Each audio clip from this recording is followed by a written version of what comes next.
네, 여러분 안녕하십니까. 뉴스 빅5 시작하겠습니다. 오늘 함께 하실 네 분 먼저 소개해드리겠습니다. 최진봉 성공회대 교수, 정혁진 변호사, 손수호 변호사, 하재근 평론가 나오셨습니다. 어서 오십시오.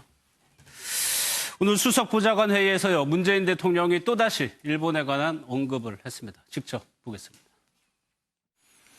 일본은 결코 우리 경제의 도약을 막을 수 없습니다. 오히려 경제 강국으로 가기 위한 우리의 의지를 더 키워주는 자극제가 될 것입니다.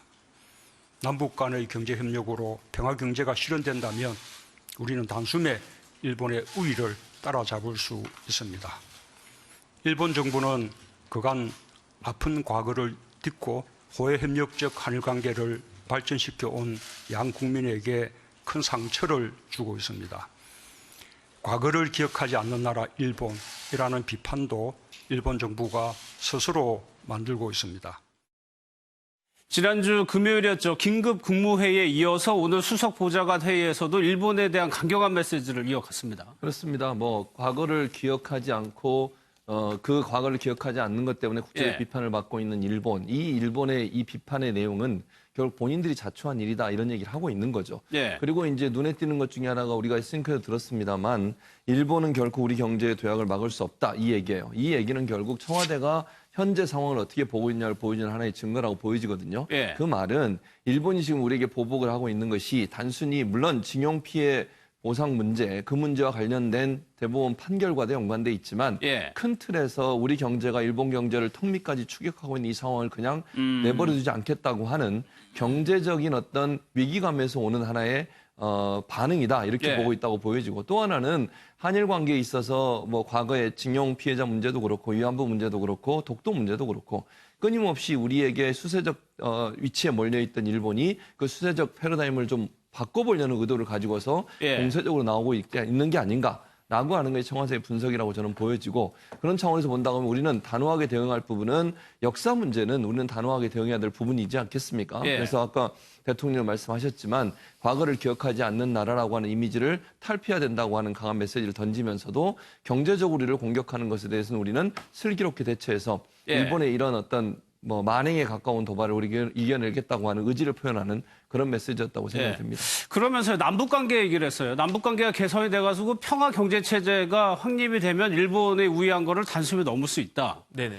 이거 뭔 얘기거든요? 이거는 사실은 우리나라가 통일이 되면 일본의 지금 우리나라 GDP는 일본의 3분의 1밖에 되지 않는단 말이에요. 하지만 남북이 통일이 되면은 사실 우리나라가 중국하고 다이렉트로 연결되는 것이 되고 그러면은 전 세계 유럽까지 뻗어가는 그 철도 강국도 될 수 있단 말이죠. 그러면은 훨씬 더 큰 시너지가 이루어질 텐데, 근데 이거 당장 이루어지기는 힘들겠지만 어쨌든 큰 그림으로 보면은 맞는 말씀이라고 생각이 됩니다.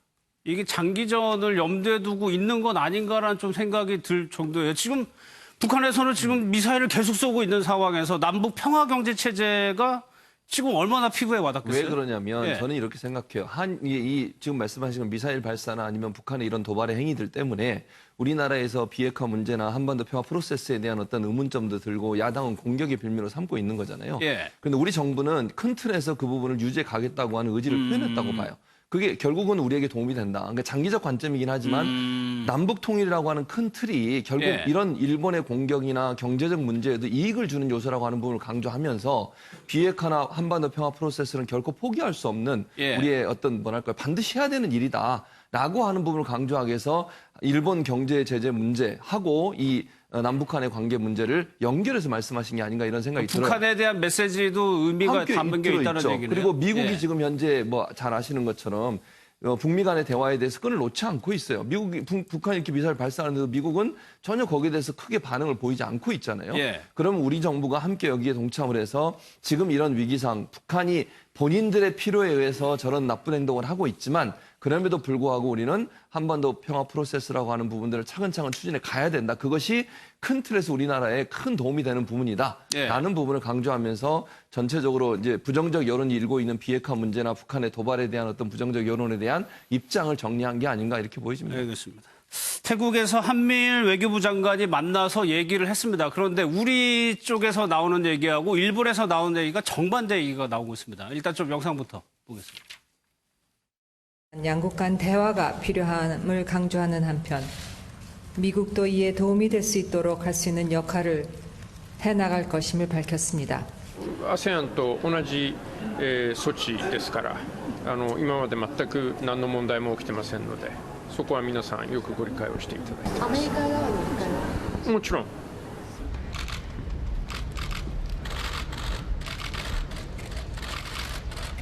Thank you, everyone.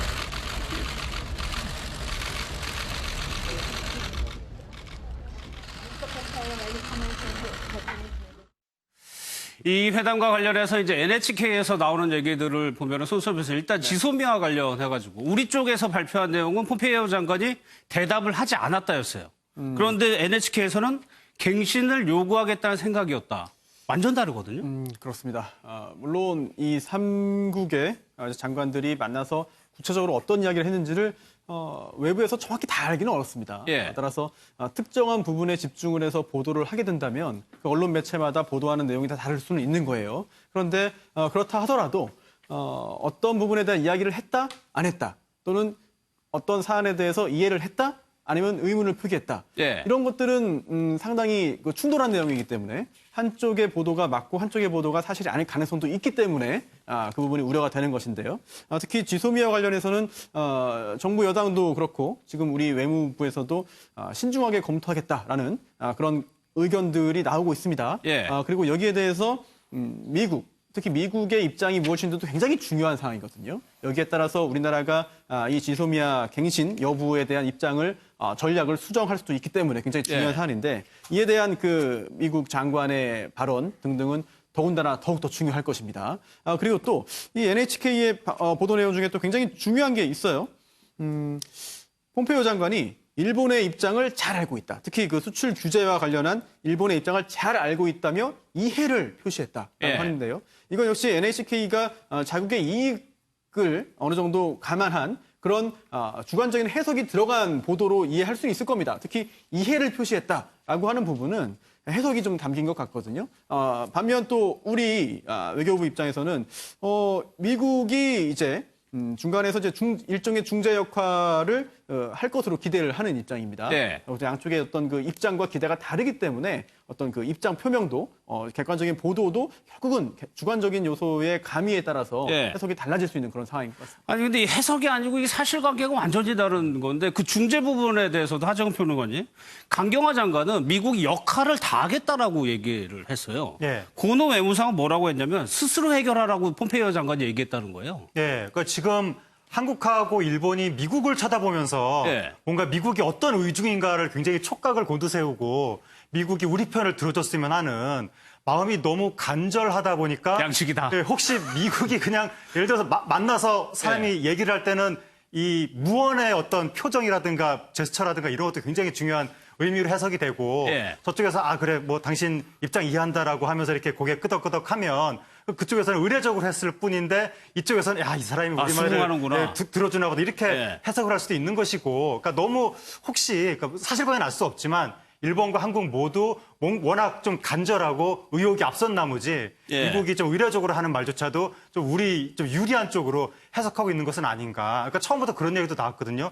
일본이 설마 미국이랑 사전에 의견 어떤 사전 교감도 없이 이런 엄청난 일을 저질렀겠느냐. 예. 그런 얘기가 나오면서 그때 이제 일본에서 나온 보도가 혹시 일본이 미국에 가서 한국에 대한 불만을 막 얘기를 했는데 미국이 의례적으로 이해한다 이렇게 얘기했는데 일본 정부는 그걸 정말 미국이 한국에 대한 보복을 미국이 지지한다는 의사로 확대 해석을 해가지고 예. 일을 저지르고 말았다. 뭐 이런 식의 주장도 나왔었는데 어쨌든 여전히 일본도 그렇고 우리나라도 그렇고 미국의 어떤 그 입장을 확대 해석할 가능성은 있는 것 같은데 사실관계는 좀 더 들여다봐야 될 것 같습니다. 이게 지금 청와대도 그렇고 일본의 고위 관료들이 지금 받고 있는 신경전, 주고받는 신경전을 보면 결국에는 이게 미국이 개입을 해야 되는 거 아니냐는 생각이 드는데 이번에는 외무 부대신이에요. 그러니까는 한 차관 정도 되는 것 그렇죠. 같습니다. 네, 차관이죠. 문재인 대통령이 보고 정상이 아니라고 그랬어요. 그러니까 저는 저 사람이 정상이 아닌 것 같아요. 네. 저런 말을 무례하게 할 수 있습니까? 차관급 인사가 타국의 국가 원수에 대해서 저런 무례한 말을 할 수 있다는 것도 저는 도저히 이해가 안 됩니다. 그건 예의에 어긋나는 거 아니에요. 국제 어떤 관례에도 어긋나는 행동이고. 예. 저 사람이 어떤 사람인지 우리가 이제 나중에 또 얘기할 기회가 있겠지만 예. 저 사람이 독도 가서 조사하겠다고 울릉도 가겠다고 떼를 쓰다가 우리 정부에 의해서 결국 그 들어오지 못하고 입국을 못하고 쫓겨났어요. 예. 그 정도로 그 우익의 가장 극우 인사라고 극우 인사라고 할까요? 할 수 있죠. 예. 자위대 육상 자위대 출신이고 삼선의 구급파 정치인인데 2011년도에 독도 조사를 하겠다고 울릉도 방문하겠다 몇몇 의원들과 함께 온 적이 있었어요. 그때 입국이 불어서 공항에 쫓겨났었죠. 그 정도로 극우적 인사이기 때문에 저는 아베의 말을 아베의 의중 이런 부분들을 표현하는 방식이 저런 방식이다. 그런데 아베가 저런 방식으로 저런 사람들을 통해서 표현하는 것도 너무나 국제 관례에 어긋나기 때문에 예. 이거는 얼마나 본인들이 논리적으로 이성적으로 합리적으로 상대방을 설득할 수 없는 상황이 있느냐를 또 보여주는 하나의 단면이라는 생각이 들어요. 저런 자극적인 발언이 아니면 자기들의 의사를 표현할 수 있는 방법이 없는 거 아니겠습니까? 예. 논리적으로 그럼 우리가 정말 본인들이 그게 타당하다고 하면 본인들의 한 행동이 그럼 논리적으로 설명을 했어야죠, 그게. 그런데 그게 아니라 품격 없는 말이나 아니면 예의에 갖추지 않는 행동들을 통해서 저런 행동을 하고 우리 고위급 국장급 대표단에 갔을 때 창구 같은 곳에서 회의한다고 불러놓고 그런 무례한 행동을 하고 이런 행동이 반복되는 것은 제가 볼 때는 본인들이 이성적으로 합리적으로 논리적으로 설득할 수 있는 설득력이 떨어지는 그런 행동을 하고 있다는 하나의 어떤 한 면이 아닌가 단면이 아닌가 이런 생각이 듭니다. 그래서 감정적으로 대응한다는 그렇죠. 말씀이시죠. 2011년이었습니다. 우리 굉장히 그때 논란이 많이 됐었는데 독도 가겠다고 막 버틴 적이 있었어요. 일본 의원들이요. 그때 영상을 좀 한번 보겠습니다.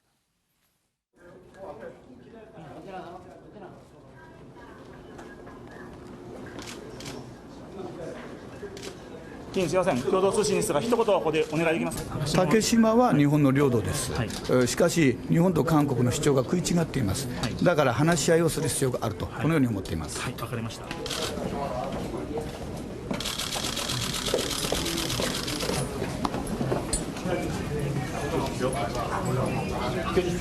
독도를 가야겠다면서 우리나라 입국을 해가지고 저렇게 항의를 하다가 그냥 돌아갔습니다. 우리 정부가 쫓아낸 거였는데 저격집에서 이러다 보니까요. 글쎄요. 네네.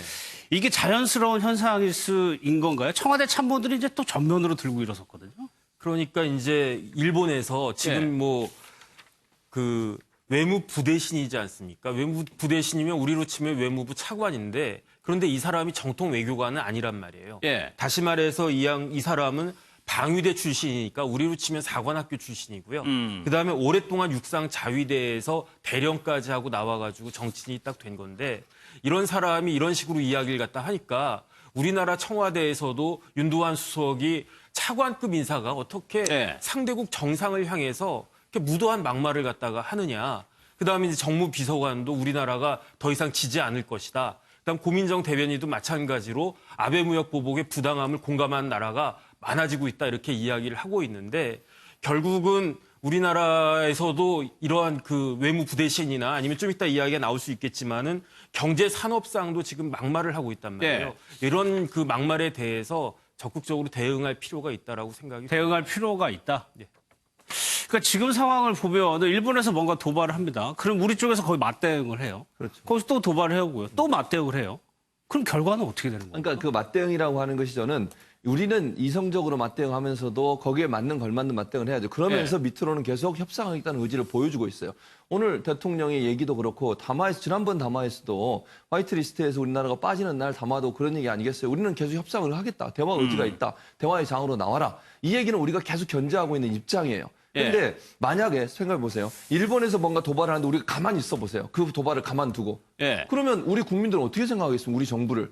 그건 또 말이 안 되는 거거든요. 그러니까 맞대응을 한다는 말은 우리는 최대한 감정을 드러내지 않으면서 이성적으로 맞대응을 하고 그리고 나서 우리는 협상에 대한 열린 마음을 계속 갖고 있으니 빨리 대화의 장으로 나오라는 메시지를 던져야 된다고 생각을 해요. 그게 문제를 풀 수 있는 방법이거든요. 그러니까 지금 말씀하신 것처럼 아예 우리도 대화를 안 하겠다 이런 자세랑 문제가 있죠. 근데 아베는 지금 그런 자세예요. 아베는 어쨌든 대화하지 않겠다는 생각을 갖고서 지금 계속 이렇게 도발을 하는 거 아니겠습니까? 우리는 열린 마음으로 언제 대화하겠다면 대화하겠다. 지난번에 미국에서 그 뭐 언론에 보도된 것처럼 중재안을 내놓은 것처럼 얘기가 나왔잖아요. 우리 정부는 긍정적으로 검토했는데 저쪽에 또 일본에서 그걸 반대해가지고 그게 다 무산이 돼버렸어요. 우린 지금도 대화하겠다고 하고 일본의 고위급 관료들 2번이나 보내가지고 물론 무례함을 당하면서도 불구하고 그렇게 계속 대화를 시도하고 있지 않습니까? 우리 대통령도 언제든지 만날 준비가 돼 있다고 그러고 그런 상황인데도 일본이 저런 형태로 나온다고 하면 우리는 이 투트랙을 계속 가져가야 한다고 생각을 해요. 대화의 기조는 계속 가져가되 예. 그렇다고 도발을 하는데 우리가 가만히 있을 수는 없고 도발에 대해서도 우리가 적정한 형태의 맞대응을 해야 된다. 그러나 그것이 감정적인 것으로 비화되는 것은 가능한 한 절제하면서 하는 것이 필요하다는 생각은 듭니다. 알겠습니다. 또 한 명의 이제 일본 인사가 일본 경제 산업상입니다. 하재근 평론가, 이 인물도 아베 총리의 굉장히 최측근인 것 같아요. 예, 세코 히로시게라고 일본의 지금 경제 산업상인데 말씀하신 것처럼 진짜 최측근이라고 예. 하고 이 사람이 지금 한국에 대한 공격을 주도하고 있는 상황인데 연일 한국에 대한 이야기를 하고 있고 지난 2일에 뭐 대화 환경을 만드는 것은 한국의 책임이다. 또 3일에는 일본의 조치는 수출 관리 절차일 뿐이다. 보복이 아니다.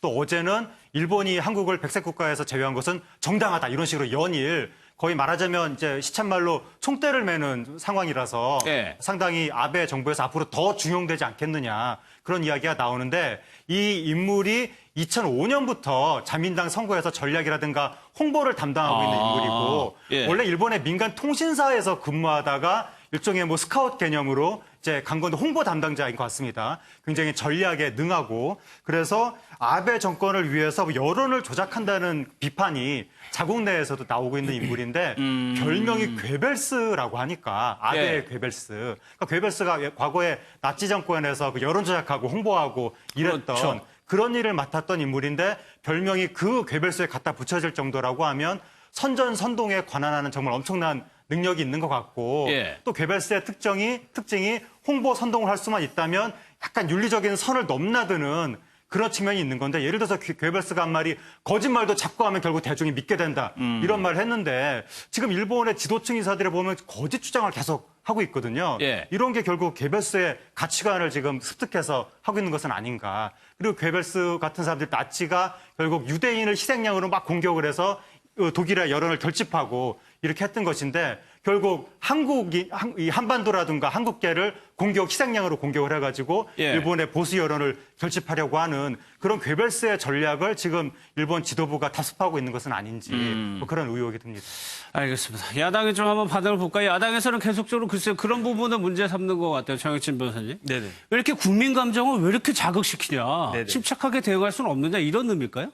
그러니까 이제 홍준표 대표가 이순신하고 선조를 대비를 했어요. 이순신은 제가 이해가 돼요. 왜냐하면 그 거북선 일식집에서 그 식사도 하셨고 대통령이 거북선집. 그다음에 그 12척 비유도 하셨고 했으니까 그 이해가 되는데 선조는 조금 지나치게 나간 거 아닌가 생각이 드는 게 홍준표 대표 SNS에 어떤 글이 올라갔냐면 조선의 백성들은 한양을 버리고 도망간 선조의 경복궁부터 불지르고 항일 의병운동에 나섰다. 네. 왜 반일을 해야 되는지 그 이유나 알고 나서자 왜 미국과 일본이 한국과 틀어졌는지 그 책임이나 묻고 반일운동에 나서자 연일 이순신을 말하지만 선조같이 행동한다. 이렇게 쓰셨는데 홍준표 대표가 사실은 아무리 읽어도 이게 무슨 잘 안 말인지는 저도 잘 모르겠어요. 그래서 오히려 묻고 싶습니다. 도대체 이게 무슨 의미인지. 네. 아니 지금 일본이 먼저 경제적인 분야에서의 도발을 했잖아요. 그로 인해서 갈등이 생긴 거고 결국은 정치적인 분야가 경제까지 왔고 다시 경제 분야가 정치에 악영향을 미치는 상황인데 왜 우리가 지금 이 시점에서 반일, 극일을 해야 하고 그렇게 생각하는 국민들이 다수인지를 홍준표 전 대표가 모를 리가 없을 것 같은데 의도적으로 모른 척하는 것인지 정부 여당을 비판하기 위해서 아니면 정말 모르는 것인지 정말 모른다면 그냥 일반 시중 여론 한번 들어보십시오. 그러면 쉽게 이해할 수 있을 겁니다. 알겠습니다. 그러다 보니까 당연히 우리나라에서는 촛불 집회가 열렸었는데 특이한 점은 일본에서도 아베 총리를 반대하는 집회가 열렸었다고 하네요. 영상을 좀 보겠습니다.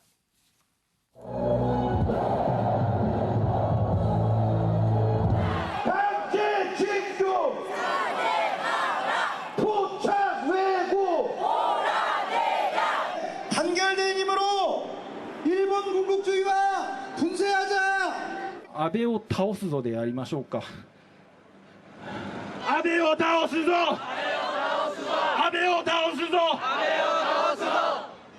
관계를 악화시킨 걸 할 일본 국민으로서 진심으로 사과드립니다. 정말 죄송합니다. 우리나라 집회에서는 한 10,000여 명 이상이 참석을 했다고 하고요. 물론 일본에서의 집회는 소수의 집회였습니다. 그런데 좀 우려되는 게 하정훈 평론가, 일본에서 한국 여행주의보를 발령을 했다는 거예요. 네, 일본 외무성에서 한국 여행주의보를 발령을 해가지고 서울이나 부산 같은 데서 반일 시위가 열리고 있으니까 한국 출국 예정인 사람들은 시위 장소에 다가가지 않도록 신중히 조심해라 이런 식으로 우리나라에서 반일 시위라고 할 만한 것은 딱히 그게 크게 일어나지 않고 지금 시위를 하는 것은 아베 정부의 잘못된 행위를 규탄하는 것이지 일본 자체를 반대하는 시위가 아닌데 마치 한국에 엄청난 반일 시위가 벌어지고 있어서 일본인한테 위해가 가해지고 있는 것처럼 잘못된 정보를 일본 정부가 지금 일본 국민들한테 전하면서 이것 자체가 일본 국민들을 좀 자극하고 좀 반한 정서를 좀 이렇게 선동하고 있는 그런 것으로 보이는데 많은 일본 사람들이 일본 정부를 통해서 한국에 대한 정보를 받아들이고 있다는 거죠.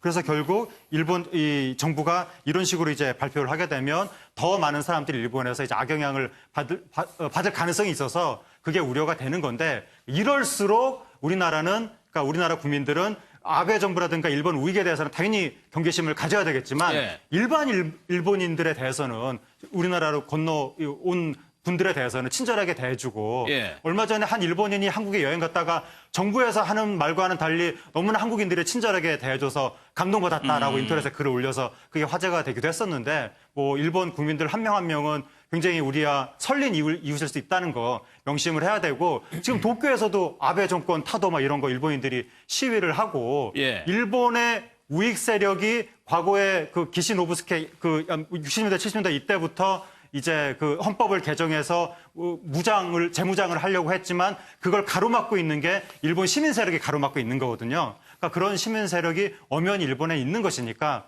그런 시민 세력하고 우리가 어떻게 연대할 것인지 그런 걸 모색을 해야 될 것 같습니다.